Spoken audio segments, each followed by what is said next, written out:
So by this point you probably already know that I like to try pretty much every single medium I can get my hands on. And when I got this iPad, well, that was not the exception. I had to get myself into some digital painting. So I want to talk about that today. What things I have been using regarding hardware and also software.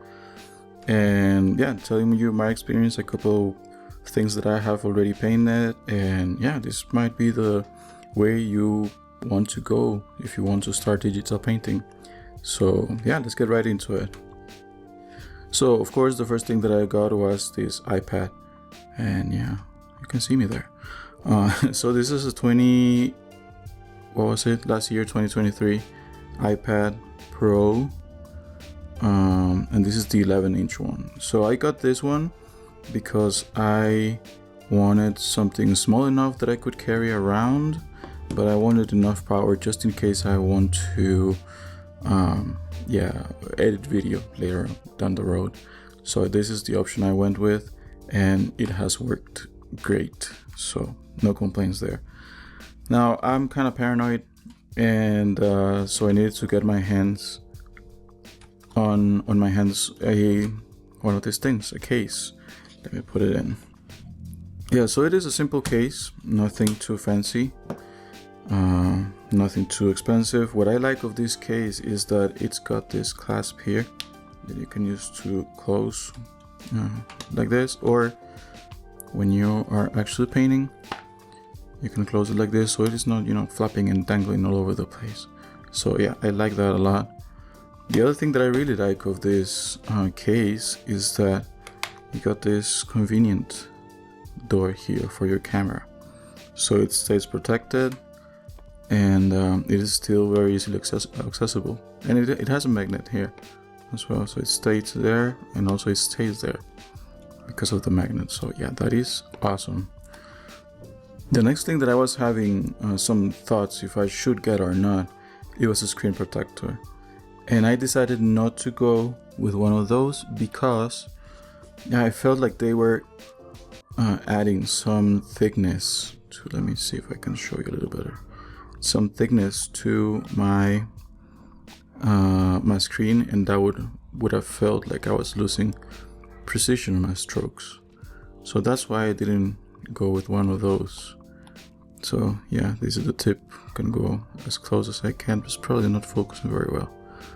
Yeah, the tip actually feels like it's touching the screen and not staying away from it. So that's why I didn't go with at least with the screen protectors that they had in the store. Later on I might get one if it's thinner, and also to kind of get rid of all these glare, because you can see my face here, my camera, microphones, everything. So yeah, later on if I want to do painting videos on camera, I might get something that is a little matte, or yeah, something like that. But at this point I got nothing. The next thing, as you just saw, it was a pencil. You need a pencil. This is the Apple Pencil 2nd generation. Again, standard thing. Now this thing, to me, it feels very expensive. I do not know if it's worth the price, so before getting this I tested a few of those off-brand ones. I don't remember exactly which ones, but I'm probably gonna link them down in the description in case you want to check them out. The problem with those off-brand is that they might not have the pressure sensitivity, or even the tilt sensitivity, so it won't make a difference if you paint like this or if you paint like this. It won't make any difference, or how hard you press. The other thing is that they have this thing called, I think it's palm cancellation. With the other ones you don't have it, so the thing is gonna get confused. The iPad is gonna get confused between your hand, which you can kind of see here, and the tip of the pen. So at the end of the day I just decided to go with this one. I know it's the expensive option, but it's the better one of all of them.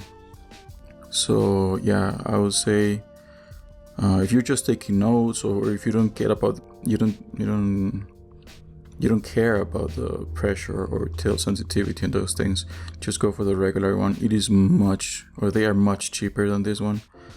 But if you want to paint and you want to do stuff on a more, let's say, artistic way, yeah, this is the one to go. So yeah, the Apple Pencil 2nd generation. Oh, and the other cool thing that it doesn't have any USB ports or anything. So what you do is you just put it here, the thing recognizes it, and it starts charging right away. So you don't need any separate things to charge or anything. So that is a great feature as well. So now that I got rid of all the smudges there in my handprints, let's talk about software. Regarding software, I decided to go with Procreate. I know there's Photoshop and it is great, but the problem with Photoshop is that, well, first, you gotta pay a monthly fee for it, and Procreate is just a one-time fee.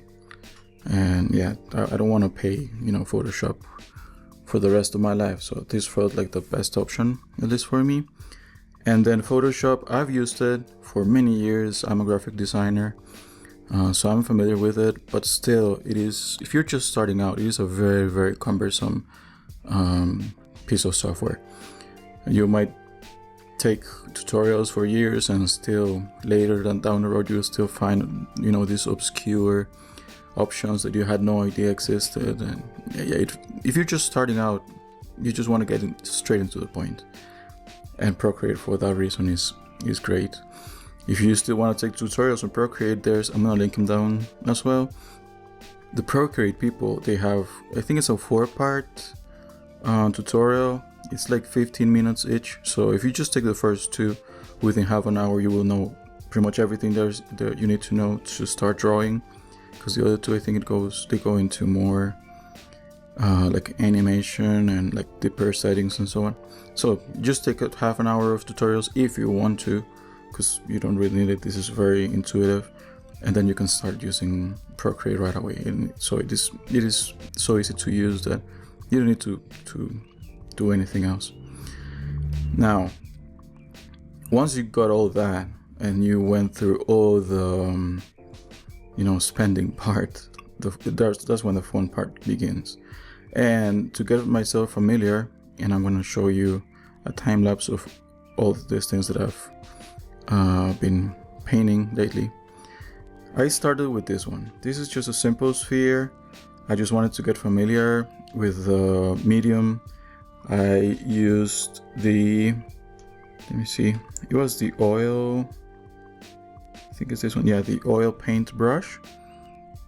And it is, I'd say it imitates decently well the oil paint experience, because it kind of moves the paint as you paint as well, the one that you have already laid down, So that was pretty cool.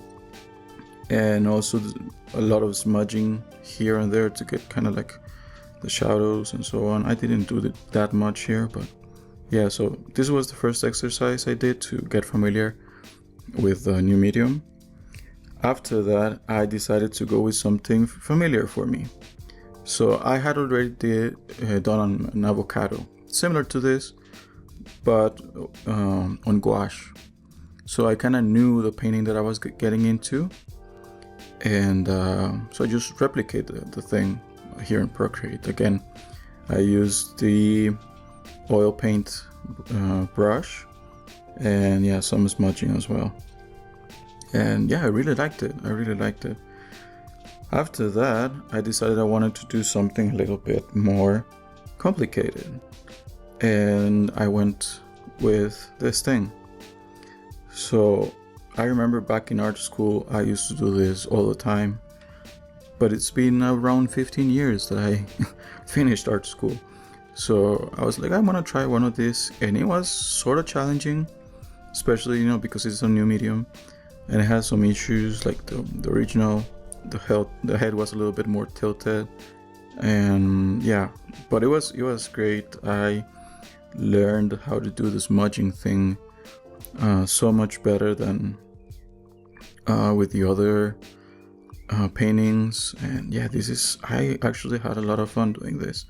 I got a little kind of like bored at the end, so I didn't resolve the hair that well, but I feel like at least the face part it is pretty decent.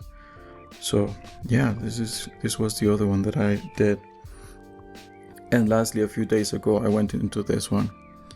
I really liked the way I was able to again resolve the lights and the shadows, and I feel like it really has some depth to it.